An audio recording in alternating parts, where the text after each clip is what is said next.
What up, YouTube? Back with another video. This is going to be a Bible study talking about Psalm 34. So this psalm is very quotable, very popular psalm. I think a lot of us have heard verses quoted from this one before in some fashion or regard.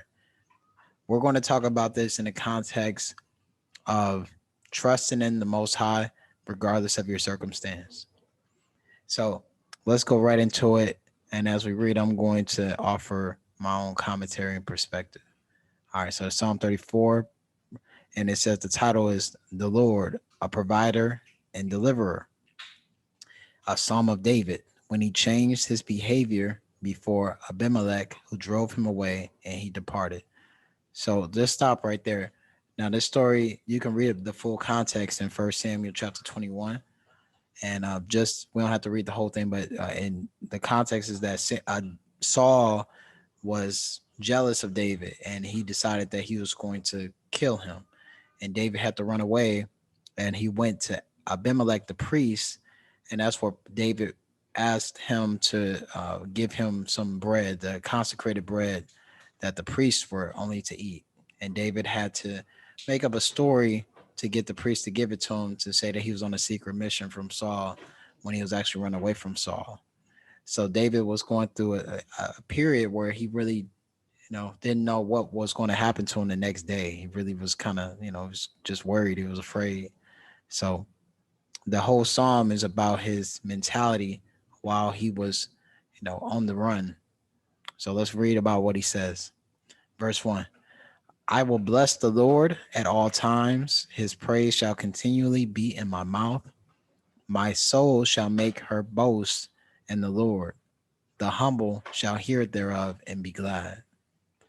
O magnify the Lord with me, and let us exalt his name together. I sought the Lord when he heard me and delivered me from all my fears. So David is writing this psalm. First, he always, blesses the Lord at all times. This is how we always should acknowledge our prayers to the Most High. When Christ teaches his disciples how to pray, he tells them, hallowed be your name. Our Father who art in heaven, hallowed be your name. He always tells us to, separate or exalt, consecrate the Most High's name in our mind. We have to make sure that we always see him as separate and above all the things that's going on, even in our own mind, our own circumstance. We have to always understand that he's blessed above our situation. Even if our situation is cursed or our situation is going bad, things are going not the way that we planned it, we have to always make sure that we see the Most High as set apart. All right. So when we see it that way, we can, truly give him the honor that he deserves rather than trying to bring the Most High into our circumstance. We have to look at it from his circumstance. We have to bring our mentality, from below to above rather than trying to bring the Most High down to our level. All right. So that's what David's doing right there. All right. So again, verse 5, they looked onto me and were lightened. Their faces were not ashamed. The poor man cried, and the Lord heard him, and he saved him out of all his troubles. The angel of the Lord encamped around about them that fear him and delivered them. And one thing right here when I read this psalm is that David, he's maybe not able to see things in his own perspective, but he's looking at other people that he know personally that have been through hard times, and he saw how the Most High delivered them from their troubles.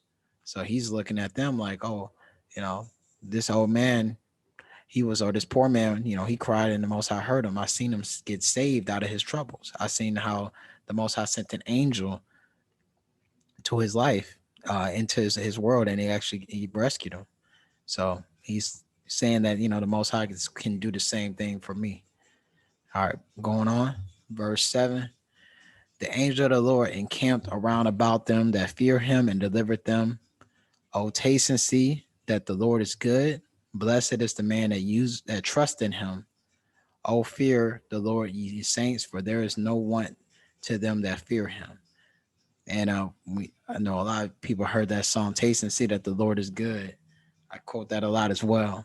I think this is good to that he used this analogy, taste and see that the Lord is good, because when you uh, sometimes we get so involved in our feelings things that we, that we feel, that we can touch, that we can see, that we can hear, we can smell.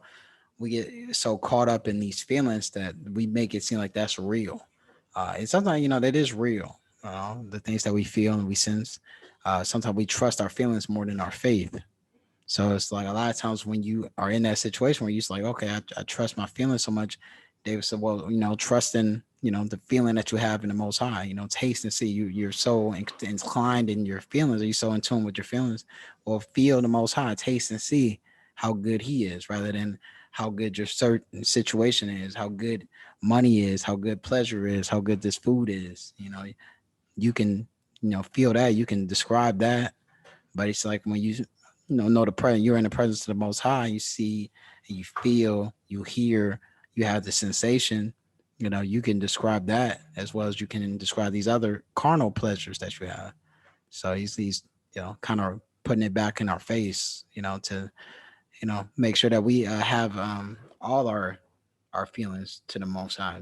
That's why the Most High tells us we're supposed to love Him with all our mind, our body, I'm sorry, our mind, our heart, our soul, and our strength.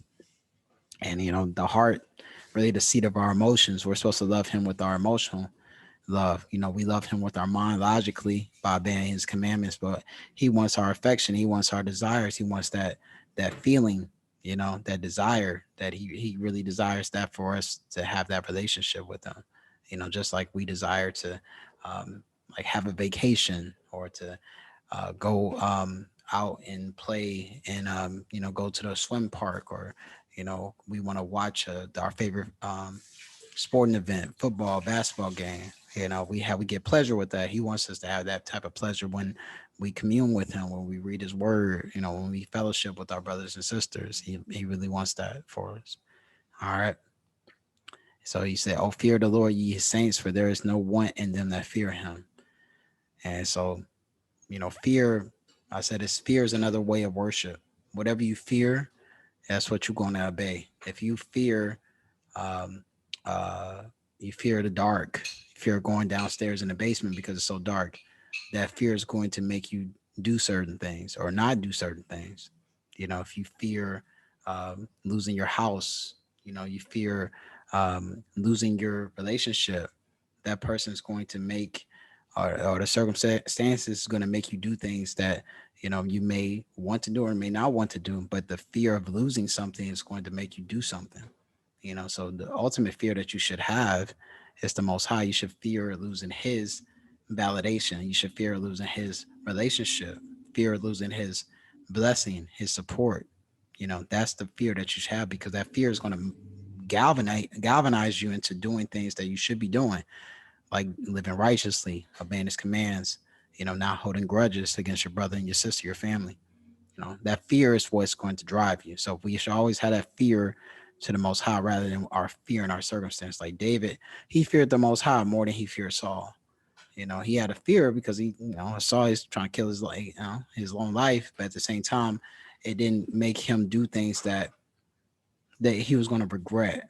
Like when, for example, when David had the opportunity to avenge himself to Saul, to take revenge on Saul, he chose not to because he feared the Most High. He said, well, the Most High, at the end of the day, He chose you as His anointed one. I can't take your life because the Most High, He put you up and He'll take you down. I'm not in that authority to do that.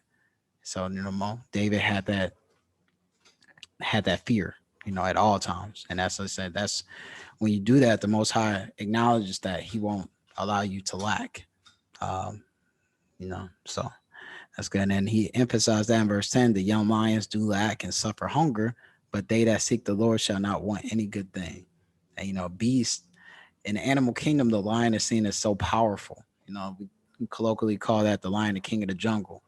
So when he says that the lions even lack sometimes, they get hungry. They go through a time period where they're not in their prime, or they're in a situation where they are looking for something that they need.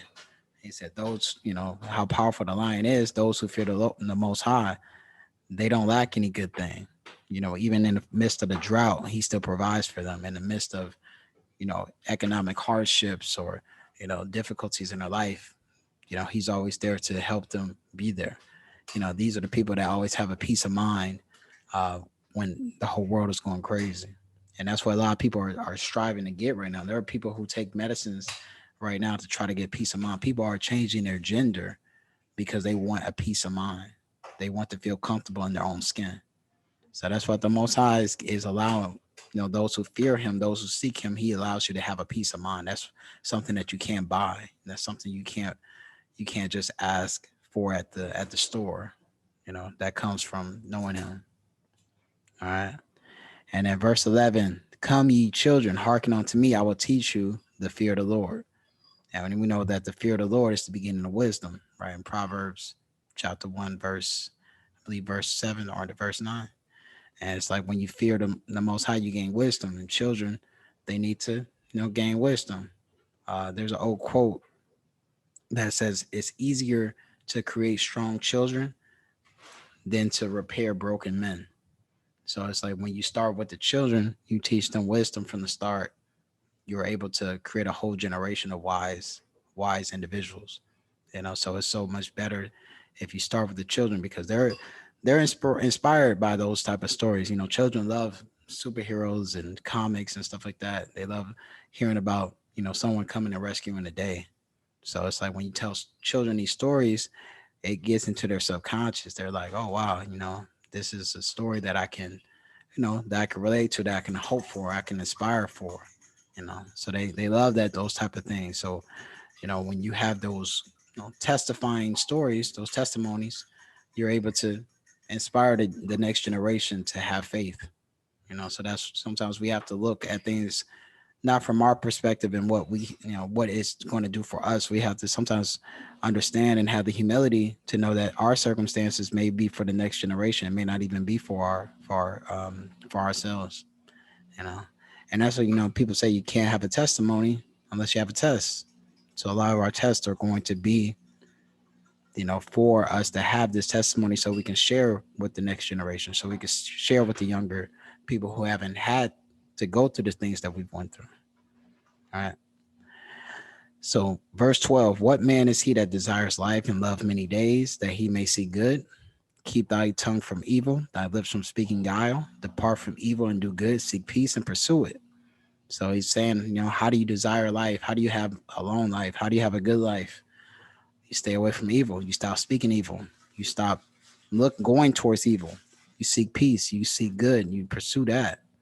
That's how you have a good life. All right. Verse 15. The eyes of the Lord are upon the righteous, and his ears are upon their cry. The face of the Lord is against them that do evil, and to cut of the remembrance of them from the earth. So the Most High, man, there's a lot of promises are in these scriptures. His eyes are always upon the righteous. So there's never a time, when you're doing good in life, you're trying to live a good life, you're trying to live right. The Most High acknowledges that. People in this world may not acknowledge that. People in this life may actually insult you or tease you or whatever. May make you seem like you're crazy or that you're weird. But the Most High, He sees you as he's acknowledging you. He's making a note of the good things that you're doing or you're trying to do. You're trying to correct your life. People are trying to bring you back into an old state of mind. They're trying to not let you elevate to a higher level of yourself. But the Most High is watching. He's seeing it if you're going to endure. And that's why a lot of us have to go through those times and those tests like Job, where we have to, suffer the state of not being understood. And a lot of people are going to put things on you in your mind that to make you think that you're doing things are happening to your life because of this or for that. And sometimes we have to just be patient, and the Most High will reveal the reason for it in due time. But we can't just always jump to the conclusion that, oh, I'm going through this you know because of this situation, or because I sinned, or because my parents sinned, or because I'm not living right, or because this or that. If there's a reason, there's a sin in your life that you need to repent from, then do it. But sometimes Most High is putting things in your life for His own uh sanctification process for you, or his own type of uh, making you turn a certain way, or trying to make you trying to shape you into a different way. He's trying to chisel things out of you, trying to make you prove something to him in regards to your character. Yeah, he's making things happen around you for a reason, and sometimes you don't really know. Sometimes it may take years before you know, but it's for a purpose that the Most High has, and that's why when you engage with Him and go to Him rather than trying to go to your circumstance, He'll reveal things to you. And at the very least, He'll give you a peace of mind, which is in itself a blessing, right? And then verse 17: the righteous cry, and the Lord hears and delivereth them out of all their troubles. The Lord is nigh unto them that are a broken heart, and save such as be a contrite spirit. So the Most High is there to the people who have, the hard times in life. He's with the broken heart. He's with those who have a contrite spirit. Sometimes we want to be optimistic and positive, and which is good. We should be optimistic and positive, but sometimes we're going to have periods of time in our life where it's going to be hard for us to see the the the silver lining in situations. But those are not the time. Those are the time periods where we should be seeking the Most High the most, when we are going to that. We shouldn't be trying to put on this fake veneer of a smile, or a fake veneer of this happy personality, when you're not. But you should go to the Most High when you have these concerns, this distress, because the promise is that He's there with you. He wants to be there when you're in these tough times. That's when He shines the brightest, when your light is in the darkness. When you're in the darkness, His light shines brightest when you're in the dark. Because we live in a dark world. We live in this world that's controlled by evil. It's controlled by Satan right now. So we have to always make sure that we go to the source, and so we can renew our minds rather than trying to battle these carnal forces alone. We need His support at all times, and especially when we go through these dark times, because it has that promise that He'll be there for us in those times. All right. Verse 19: many are the afflictions of the righteous, but the Lord delivers him out of them all. And just going back to this context of David is on the run, but he has this promise that he's exalting, that he's like, I know I'm going through these tough times, but I know the Most High is going to deliver them from me. And he has that confidence in the Most High, not even necessarily in his own self, his own strength, because he doesn't really know what's going to happen to him. He's on the run. He's just trying to he's trying to survive. He's making up stories. He's changed his personality to make people think that he's not a threat. But he believes that the Most High is going to be there for him and going to deliver them from him. So that's the type of confidence we got to have at all times. Not thinking about our own individual strengths, and making plans on how we can do things and how we can escape things. And it's good to have a plan. It's always good to have a backup plan, and plan C, to make sure that you're able to be have a sense of security in case your plan A doesn't work out. But at the same time, your plan always has to be that the Most High is going to make a way out. So you don't have to rely on criminality, or you have to rely on sinning in order to get out of a situation. You know, it's like the Most High will always allow a circumstance to happen that you don't have to sin. You don't have to go to evil. There are people that they get out of prison, or they go out, they are in a bad situation, they go in a broken neighborhood, and they feel like they have to resort to a life of crime. They have to sell contraband, or they have to sell drugs, they have to sell their cells, their body, to, or to make ends meet. They think that this is the way I have to do it. They have to sell their soul. And it's like, no, if you trust in the Most High, He'll make a way for you. You may not have the notoriety or the popularity, or the money that you may lust after, but the Most High will give you a chance to have an honest living, to have a comfortable life. If you do things His way, and not you know let your lust overtake you. So, and then verse 20: He keeps all His bones, not one of them is broken. And of course, This is a prophecy to Hamashiach when he was on a cross, or to the on a stake. He was when he died. The other two individuals who were crucified with him, they didn't die instantly, so they had their legs broken by the Roman soldier, but the Roman soldier didn't break his bones. So of course that's a prophecy for him. But and at the same time, you're just saying that when you're going through these hard times, you won't be totally broken down. And sometimes we're going to be broken down emotionally, but he's always going to allow some resilience to happen. When you have the Most High Spirit on you, he's going to always allow a rebound to happen. He's not going to let you go to the brink. But there are some people, they don't get that chance. In regards to like Judas and Peter, they both betrayed Christ, but Peter had the Spirit of the Most High with him. Judas didn't. So his sorrow for Peter led to repentance, but Judas' sorrow led to suicide. So you always want to make sure that the Most High is with you, and how you do that, you do what he wants you to do. You do good. You keep his commandments. You love your neighbor. You love your father and mother. You honor them. You don't steal. You don't murder. Things like that. You don't have hate in your heart. Simple things like that will allow the Most High to really start to shine his light on you. And so when you go through a dark time, he'll remember that because you gave him honor. So verse 21, evil shall slay the wicked, and they that hate the righteous shall be desolate. The Lord redeems the soul of his servants, and none of them that trust in him shall be desolate. And now you see the contrast between the evil, the wicked, and the servants of the Most High.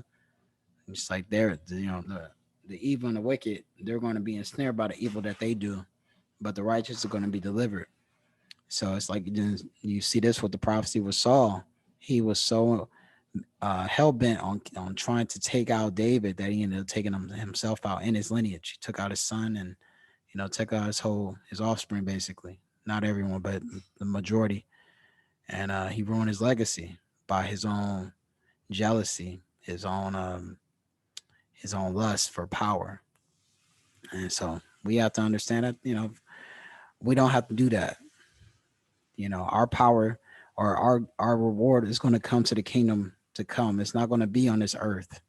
A lot of us are going to be successful, of course, which is good, but our ultimate reward is going to come from the kingdom to come. It's not going to come on this earth. So we shouldn't be so